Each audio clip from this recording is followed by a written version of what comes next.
Your letters have been a soul.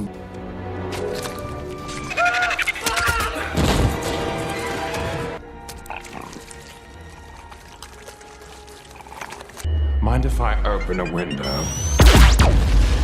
The story kicks off by showing us a prison where guards are keeping tabs on an alien. Right then, a female visitor shows up with a cake, wanting to see the alien prisoner. Well, Boris the Animal has a visitor. After they check the cake, the guards let her go inside, but two of them trail right behind her. Now we meet the bad guy of this whole thing named Boris. He was a bogdite alien species, meaning he was the last one of his kind, and they had him locked up. We see this tiny creature pop out of the visitor's cake. That creature was an alien that was actually part of Boris's body, and once it gets inside him, it takes out the guards standing there. Then it snaps Boris's handcuffs and sets him free. Boris starts to peace out of the prison. Boris, you promised to take me with you! We had a deal! But Boris double crosses him and takes him out right there. He keeps moving out, but even though he was free, Boris had to fight off a bunch of guards. Mind if I open a window? That's when Boris sets off a massive blast on the prison wall, and everybody starts waking up. Then we figure out this prison isn't even on Earth. It's out in space. When Boris finally gets outside, we realize this joint is on the moon. It's called Lunar Max, and that's where they had locked up Boris, the animal. Now the scene switches, and we see Agent K and Agent J on their usual mission. They figure out a new species has shown up, and it's an alien. They had to figure out who this alien was. They roll up to the MIB headquarters where a conference is going down. That conference was for Chief Zed, who had passed away. And now Agent O has stepped up to take his spot. Agent K and Agent J say a few words to honor Chief Zed. After this, we see a shop where a guy named Jeffrey Price is sitting. Boris walks up to him and asks him to tell him about the time travel machine. Do I know you? Now, I gotta tell you, this Jeffrey is the son of Obadiah Price. Obadiah Price was locked up in the Lunar Max prison with Boris for years. He was the only guy who knew everything about time travel. Meanwhile, Agent K had figured out that Boris the Animal was back on Earth. The spaceship they were checking out belonged to the Bogladite aliens. They head to a restaurant where they try to talk to Jeffrey. Jeffrey wasn't a regular human chef. He was an alien too. Agent K gets seriously ticked off at the alien running the place because he was feeding human meat to the other aliens. Seeing this, Agent K tells him his license is going to be canceled if he pulls that again. Agent K sits down with Jay in that same restaurant to wait for Boris. Agent K knew Boris would absolutely show up there, but after a few minutes, a fight breaks out. All the people sitting in that restaurant were aliens, and they instantly start attacking K and J. A big slimy alien from the kitchen also pops out and goes after Agent J.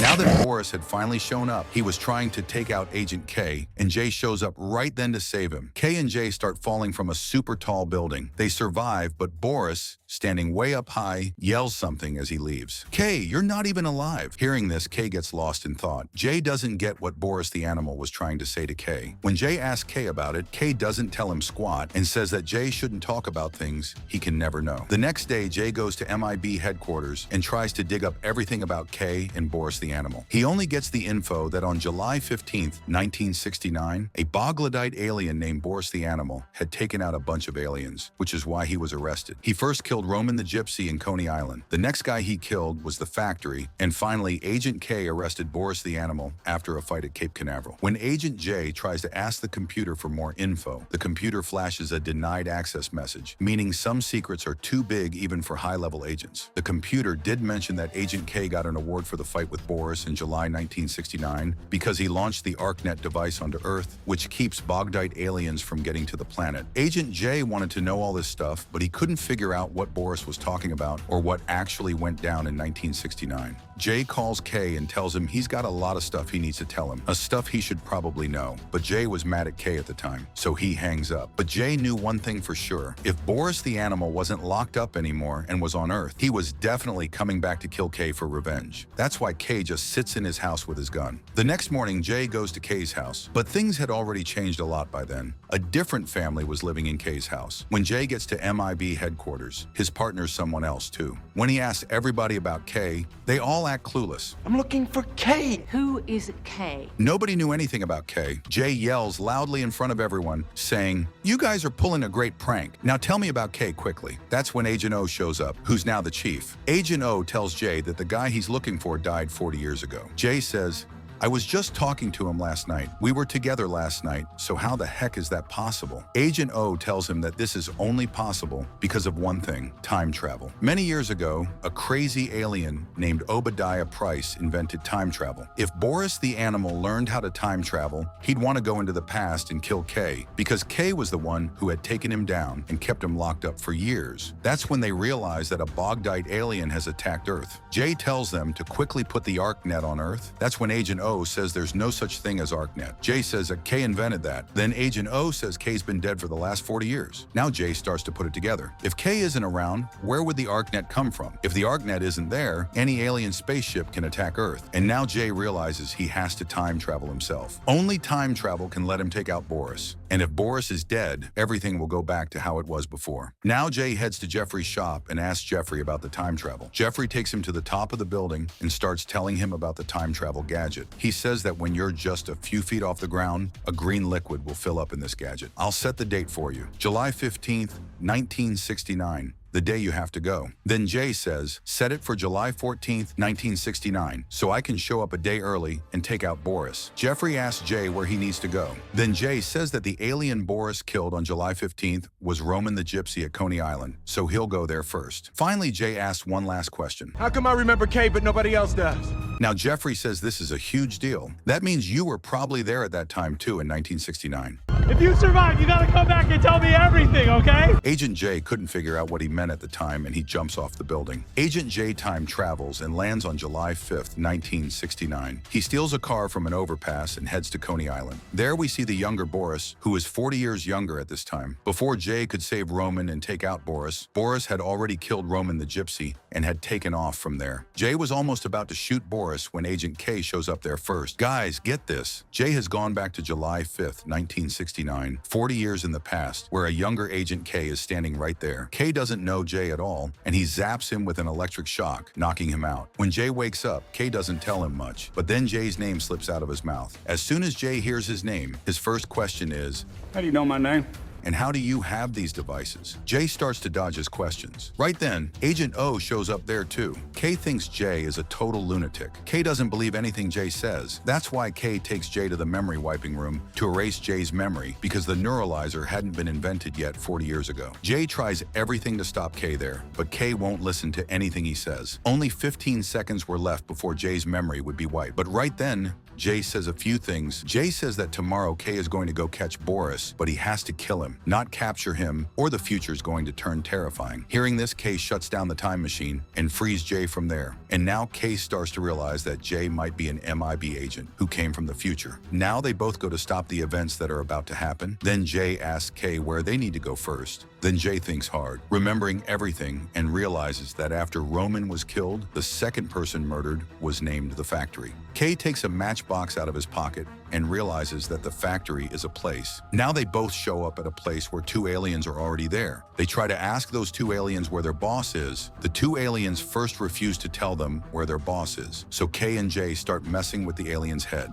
And I will make sure that you walk funny for the... After a while, when they find out about their boss, they realize they're too late because Boris has already killed the alien there. But then they find a clue. A book was kept there that said glamour. They realize where they have to go next. They show up at a place where a fashion show is happening. They knew Boris was going to show up at Glamour because he now needed to kill Griffin. Now I want to tell you about Griffin. Griffin was the last one left of his alien species. His special power was that he could see everything in the future. That is, Griffin senses whatever is about to happen in the future beforehand, and that's not all. Griffin also had the ArcNet, which is a device that once it's on a planet, no one can destroy it. Boris wanted to save his Bodite species, which is why he showed up at the same place to take the ArcNet from Griffin. Now, when Kay and Jay find Griffin, Griffin says that if he survives here, he'll meet them later and give them a gift. And right after that, he says that Boris will show up here in the next 2 minutes. And if we waste time talking, he's going to kill me, you, and everyone here. And after just a few seconds, it happens. Boris shows up there, but Kay and Jay protect Griffin, and Griffin runs off from there. Kay had left all his alien killing guns downstairs, so he only had a regular one, which is why Boris slips away. Now, Kay and Jay don't know where Griffin or Boris went, so they both go to a restaurant to grab a bite. That's when Jay remembers that Griffin's last words were that a fantastic game was about to happen. He remembers that the most amazing game of that year was supposed to happen at the stadium. Kay and Jay also head to that stadium, and they were right. Griffin was inside inside that stadium. But the problem was that no match was going on there. Griffin was just enjoying the game, using his power to see the future. When Griffin sees Kay and Jay have returned, he gives them a gift. That gift was none other than the ArcNet. I lost my planet. I don't want you to lose yours. If you put the ArcNet on your planet, no alien can destroy your planet. He puts his hands on their shoulders and shows them the game that was happening in the future. Because of all this talking, Jay forgets to watch out. I forgot to see this one coming.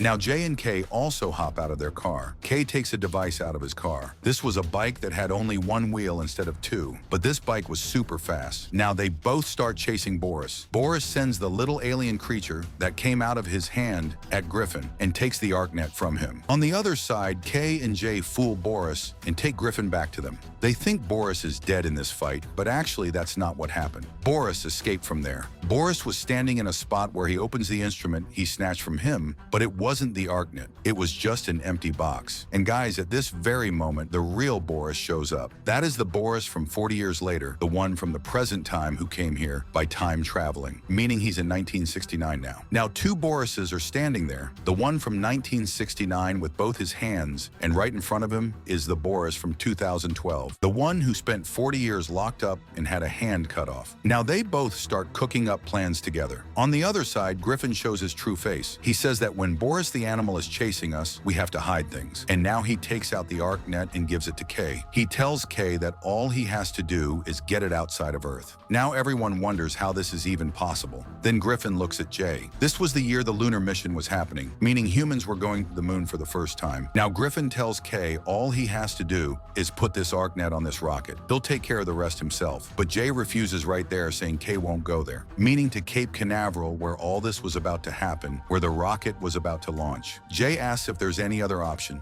Then Griffin says that whoever is destined to die will die anyway. Now Kay, Jay, and Griffin all go to the MIB headquarters. They have a gadget there that can get them to Florida super fast. Florida is where Cape Canaveral is, and the rocket was about to launch and they had to get there quickly. The three of them take off from there and they get to the rocket launch site, but getting there wasn't so easy. Soldiers had stopped them in the middle. Griffin told them to tell the truth, but even after telling the truth, the soldiers wouldn't let them go. Finally, Kay puts his hand on the shoulder of their highest authority, the general, and shows him the vision that they needed to see. After that, the general tells all the soldiers to let them go. Jay tells Griffin to come with him, but Griffin says that if there's time, he'll definitely meet them. My journey ends here, he says, and the general takes Kay and Jay to the elevator that would get them to the rocket's escape capsule. The general tells them both that after they get to the escape capsule, they need to leave quickly because if they don't leave, the heat coming from the rocket can burn them both. Then Jay asks the general what Kay showed him. The general says, he showed me you and your work, which is very important for our Earth. Jay and Kay hadn't reached their destination yet, and right then Boris shows up there. Jay says he'll handle Boris. You go up. Kay had gone to the top level, and he was almost about to get to the rocket when Boris shows up there in the middle. One Boris was from 1969, and the other was the old Boris, the one from 40 years later. His fight was happening with Jay.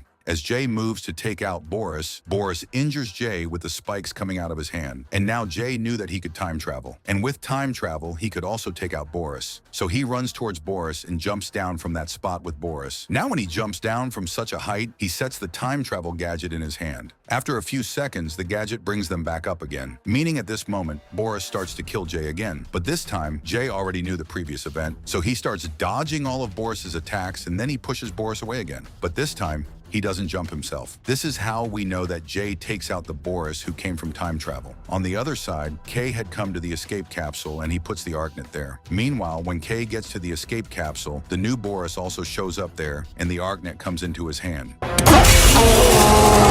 And Boris's hand gets cut off. Then Kay picks up the ArcNet and puts it inside the escape capsule, and he starts running away from there quickly. After a while, Kay gets out of there and reaches a safe place where he meets the general. And after a little while, we also see the rocket launch. As soon as it passes Earth, the ArcNet gets installed and it covers the entire Earth. Now, when the general asks where Jay went, Kay says he went back to his world. But actually, Jay hadn't left yet. He was standing close by. Look out! And Boris attacks the general. That's why the general dies there. As we know, Griffin had said that death will happen to someone, and that death came to the general. Rest, man.